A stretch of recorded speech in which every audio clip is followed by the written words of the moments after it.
Good morning students.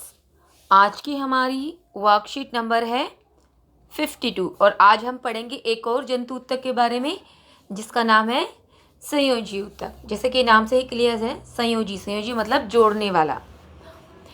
इस ऊतक की कोशिकाएं आपस में कम जुड़ी होती हैं और कोशिकाओं के बीच में जो स्थान होता है उसमें आधात्री होता है। आधात्री द्रव भी हो सकता है, ठोस भी हो सकता है या जेली लाइक भी हो सकता है।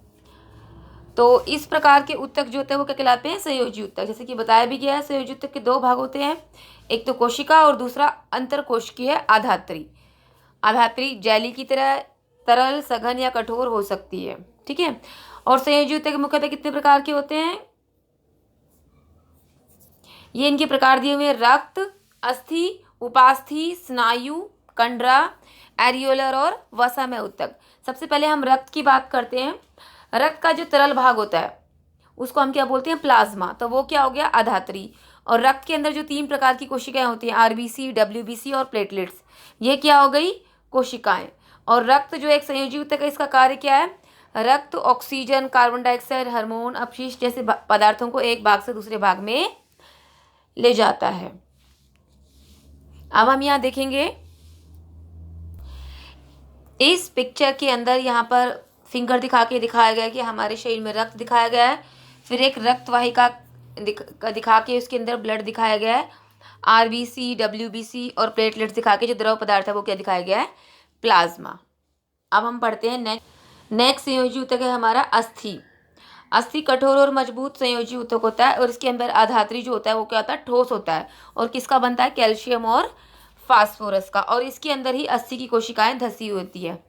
और अस्थि का काम क्या होता है? ये हमारे शरीर का पिंजर का निर्माण करता है, आकार प्रदान करता है शरीर को, और मांसपेशियों और शरीर के मुख्य भागों को भी सहारा प्रदान करता है। अगर हम इस डायग्राम में देखें तो ये अस्थि का सेक्शन दिखाया गया है काट के। यहाँ पर ये अस्थि दिखाई गई है और ये जो रेड कलर की दिखाई दे रही है आपको क्या दिखा रखी है? अस्थि की कोशिकाएं। अब हम बात करते हैं नेक्स्ट संयोजी ऊतक, वो क्या है? उपास्थि। इसकी जो आधात्री होती है वो अस्थि की अपेक्षा कम कठोर होती है और प्रोटीन और शर्करा की बनी होती है, इसलिए ये लचीली भी होती है और मजबूत। इनकी कोशिकाओं के मध्य काफ़ी स्थान होता है। और उपास्थि जो संयोजी ऊतक वो कहाँ मिलता है?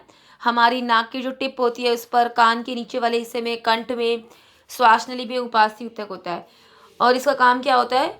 यह अस्थियों के बीच में भी मिलता है। इसका काम होता है जोड़ों को चिकना बनाना और उनको यांत्रिक सुरक्षा प्रदान करना। जैसे कि अगर हम देखें यहाँ इस चित्र में, ये हमें घुटने की जोड़ का चित्र दिखा रखा है और उसके बीच में क्या दिखा रखी है? उपास्थि। उपास्थि क्या करती है? जब ये दोनों हड्डियों के बीच में गति होती है अस्थियों के बीच में, तो ये उसको चिकना बनाए रखती है ताकि जो अस्थियां हैं वो आपस में घिसे नहीं। अब हम नेक्स्ट ऊतक देखते हैं, संयोजी ऊतक।